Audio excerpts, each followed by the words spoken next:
पिछले क्लास में हम लोगों ने जो है कि निरपेक्ष त्रुटि मान, फिर उसका भिन्नात्मक त्रुटि और साथ ही साथ जो है प्रतिशत त्रुटि हम लोग निकाले थे। आज हमारा नया टॉपिक है सार्थक अंक। ठीक है, तो देख लेते हैं। जैसे इसमें ध्यान से समझिएगा, सार्थक अंक निकाला क्यों जाता है, क्या आवश्यकता पड़ती है, इसके बारे में भी जान लेते हैं कि किसी मापक यंत्र द्वारा, ठीक है, वह निकटतम मान जिसके द्वारा जो है कि कोई भी वैल्यू दी गई हो या प्रूव की गई हो, उसके सार्थकता को व्यक्त करे जो है कि हम लोग क्या कहलाएगा, वो सार्थक अंक कहलाएगा। ठीक है, जैसे हम लोग कहें कि 9.81 है। ठीक है, क्लियर। उसके बाद जो दूसरा एक्सपेरिमेंट करें तो हम लोग करें 9.883।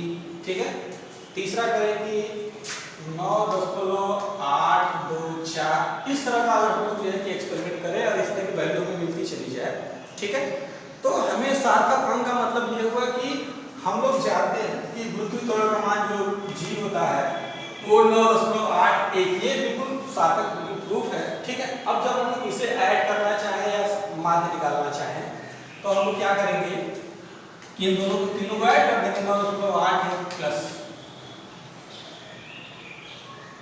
9.813 प्लस 9.824, इस तरह का ऐड कर दें। ऐड करने के बाद देख लेते हैं कितना फाइंड हो रहा है। तो ये हो जाएगा 4 3 7 7 फाइंड हो जाएगा। उसके बाद ये हो जाएगा 2 1 3 3 1 4 4 हो जाएगा।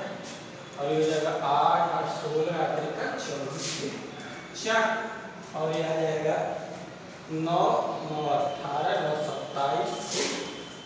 ठीक है, तो अगर इस तरह का हमें मिल रहा हो तो अभी ये तो एक वैल्यू हम लोग ऐड कर रहे, लेकिन ये सार्थक, अगर इसका सार्थक अंक निकालना हो तो हमें ये ध्यान देना होता है कि हम जिसमें भी ऐड कर रहे हैं, इन तीनों को ऐड कर रहे हैं, इसमें ये ध्यान देते हैं कि सबसे कम अंक किसमें है, पॉइंट के बाद सबसे कम अंक किसमें। देख लीजिए, तो 9.8 ये, ठीक है, ये दोनों नहीं। अगर इसमें बढ़ा होता ये 3 अंक के होते तो 3 अंक ले जाता, तो इसमें जो है कितने अंक है, कम से कम 2 अंक तक के होने चाहिए। अब सार्थक अगर कितना हो इस नंबर का तो हम लोग क्या करेंगे, ये 29 तो लिखा जाएगा, कितना लिख दिया जाएगा।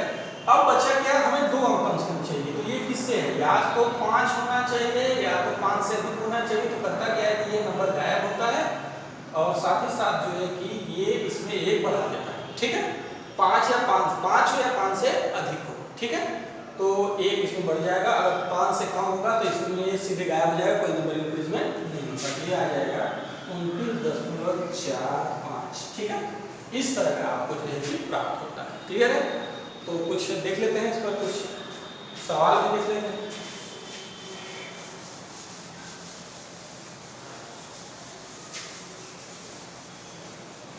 इसमें पहला आता है सार्थक अंकों का योग।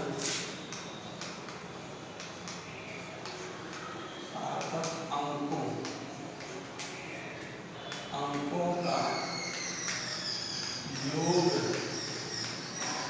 ठीक है, तो सार्थक अंकों के योग में जो कोई भी चीज आपको दे दी जाए, जैसे हम कहते हैं 4 सेमी,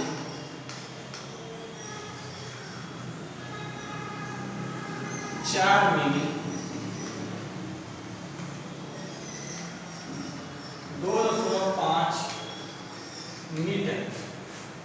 ठीक है, तो किसी भी एक में यूनिट में करके जो है कि हमें आंसर अगर कह देंगे, सारे उत्तर जो है मीटर में प्राप्त करेंगे। अगर हमें मीटर में प्राप्त करना है तो क्या करेंगे, ध्यान समझिएगा कि ये 4 सेमी, तो 1 मीटर बराबर कितना, 1 metre equal to 100 cm. Clear, तो सेमी को मीटर में बदलना हुआ, इससे भाग देंगे, 100 से भाग देंगे, 4 को 100 से भाग देते हैं, हमारा आ जाएगा 0.04। क्लियर, ये आपका। अब उसके बाद जो है कि 4 में मिल गया है, तो kilo hecto deca metre deci centi mm. ठीक है, तो 1 मीटर बराबर होता है 1000 मिलीमीटर। 1 मीटर इसका टू हो गया 1000 मिली। ठीक है, इधर ना 1 मिली अगर निकालना हमें, 1 मिमी अगर निकालना चाहें तो ये हो जाएगा 1/1000 मीटर। क्लियर? तो हमारा 4 मिमी है, तो 4 मिमी को सॉल्व कर लेंगे। तो हम क्या कर देंगे, 4 किससे भाग दें, 1000 से, तो यह आ जाएगा 0.004। ठीक, अब ये सब के सब किसमें फाइंड हो गए, मीटर में फाइंड हो गए, यानी 0.04 यहाँ मीटर फाइंड हुआ, इसे कर लेते हैं, और 0.004 मीटर ये फाइंड, और पहले से 205 मीटर दिया है। तो सबको अगर ऐड करना चाहें तो देख लीजिए क्या ऐड करने में मिलेगा। तो पहले हमारा फाइंड हो जाएगा 205 कर ले, 205 मीटर। क्लियर? फिर प्लस 0.04 मीटर, 0.04 मीटर। क्लियर?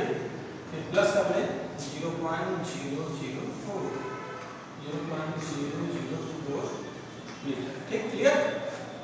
इतनी चीजें को फाइंड। अब उसके बाद जो है इसे सॉल्व करना चाहे तो हमारा आ जाएगा 2.544 मीटर। अरे भाई यहाँ ऐड कर लेते हैं 2.5000, कम से कम 3 अंक तक लिखते हैं, और एक आ जाएगा 0.04 और ये आ जाएगा 0.004। इतना हमारे पास। ठीक है, ए से ऐड हो जाएगा 4, ए से ऐड हो जाएगा 4, ए से ऐड हो जाएगा 5, और ये आ जाएगा 2। ठीक है, तो हमारा आ गया 2.544 मीटर। ठीक है, अब हमारा आंसर कैसा है, देखिए हमारा आंसर है 2.5 मीटर। ठीक है, और साथ ही साथ यहाँ देख रहे हैं कि हमारा आंसर हमारा तो ये यहाँ आया है 2.5, तो इसका अगर सार्थक अंक लिखना हो, सार्थक अंक,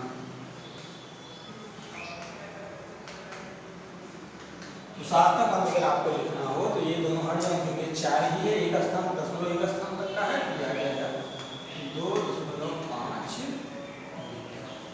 यही आपका आंसर। क्लियर? याद रखिए। अब आता है दूसरा, हम कर लेते हैं सार्थक अंकों का गुणन। गुणा भी लोग करते हैं, तो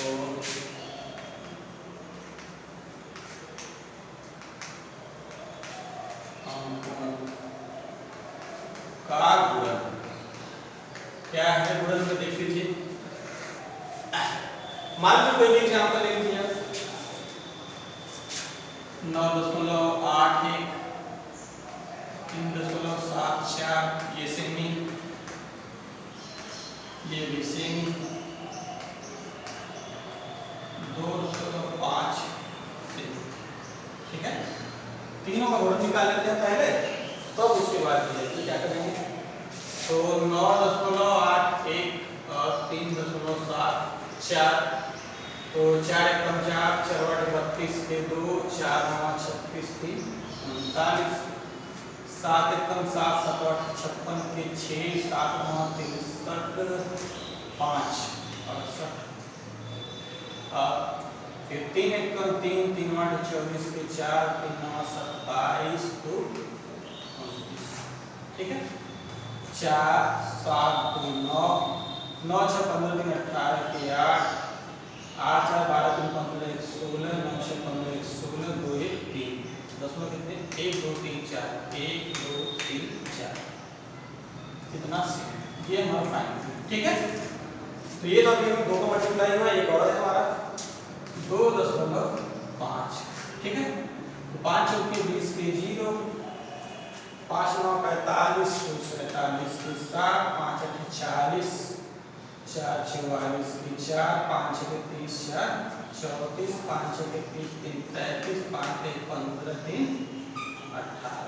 ठीक है, 2 चौके 8, 2 9 18 के 8, 2 8 16 17, 2 6 12 13, 2 6 12 13, 2 1 6 1 7, तो 0 कर लीजिए, 8 15 के 5, 4 8 12 13, 7 4 11 12, 3 3 6 1 7 8 3 11 1 7 1 8 1 9।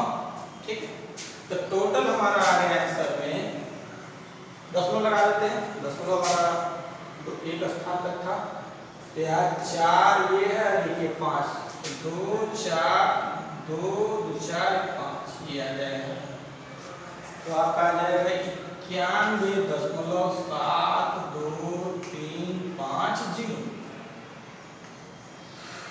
तीनों मल्टीप्लाई है तो सेमी का क्यों हो जाएगा। ठीक है, अभी तक तो ये हम लोग ने मल्टीप्लाई किया तो केवल गुणा हम लोग किए हैं। इसका मान अगर सार्थक अंकों में पूछ रहा है तो हम लोग क्या करेंगे कि सार्थक अंक लिखेंगे, सार्थक अंक।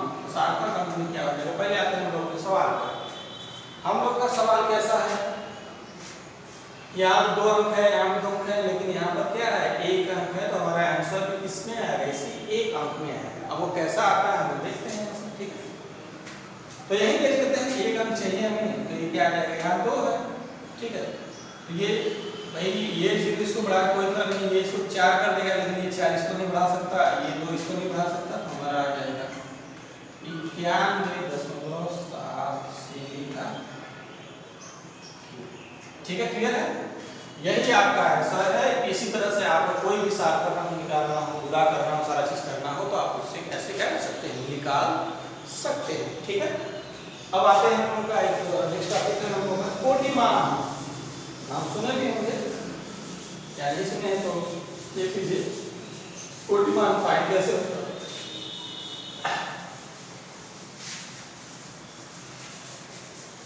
जैसे कोई भी अंक हो, ठीक है, दशमलव के बाद का या ठीक है 10 के घात के रूप में, ठीक है 10 के घात के रूप में लिखना ही क्या कहलाता है, कोटिमान कहलाता है। ठीक है, जैसे हमें 1 लाख लिखना हो,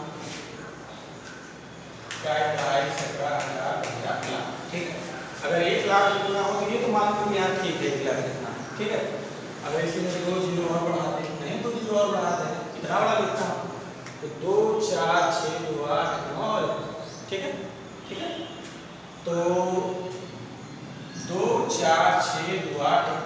ठीक है, तो आप क्या करेंगे 10 9। क्लियर है, यही चीजें आपकी क्या कहलाती हैं, कोटिमान कहलाती हैं।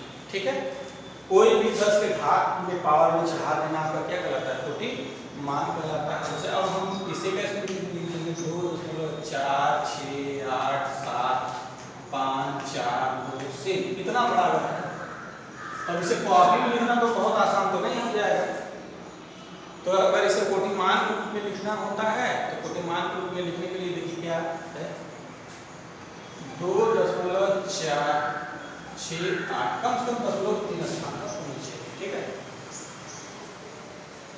अब देखिए यहाँ पर हम लोग 3 स्थान तक लिख रहे होंगे, इसका मतलब जो भी चीजें यहाँ लिखी जाएंगी, अगर वो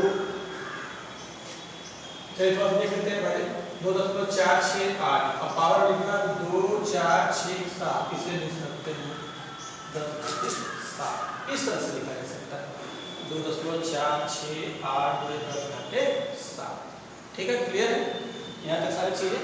तो इसी तरह से फिर कि आपके सवाल जो सार्थक अंक के क्या किए जाएंगे, देखे जाएंगे।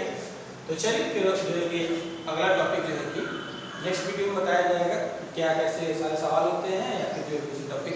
ठीक है, थैंक यू।